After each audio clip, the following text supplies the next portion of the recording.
بسم اللہ الرحمن الرحیم۔ السلام علیکم۔ ڈیلی اسلامک انفارمیشن میں آپ سب کو خوش آمدید کہتا ہوں۔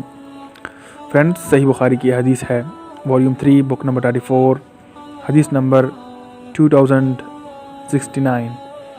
ہم سے مسلم بن ابراہیم نے بیان کیا، کہا کہ ہم سے ہشام نے بیان کیا، ان سے قتادہ نے بیان کیا، ان سے انس رضی اللہ تعالی عنہ نے دوسری سند، اور مجھ سے محمد بن عبداللہ بن حوشب نے بیان کیا، کہا کہ ہم سے اسباد ابو علیہ سے بصرہ نے، کہا کہ ہم سے ہشام دستوائی نے، انہوں نے قتادہ سے، انہوں نے انس رضی اللہ تعالی عنہ سے کہ وہ نبی کریم صلی اللہ علیہ وآلہ وسلم کی خدمت میں جو کی روٹی اور بدبودار چربی سالن کے طور پر لے گئے۔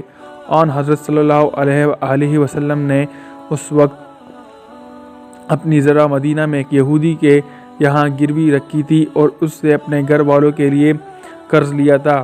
میں نے خود آپ کو یہ فرماتے سنا کہ محمد صلی اللہ علیہ وآلہ وسلم کے گھرانے میں کوئی شام ایسی نہیں آئی جس میں ان کے پاس ایک سا گیہوں یا ایک سا کوئی غلہ موجود رہا ہو، حالانکہ آپ صلی اللہ علیہ وآلہ وسلم کی گھر والیوں کی تعداد 9 تھی۔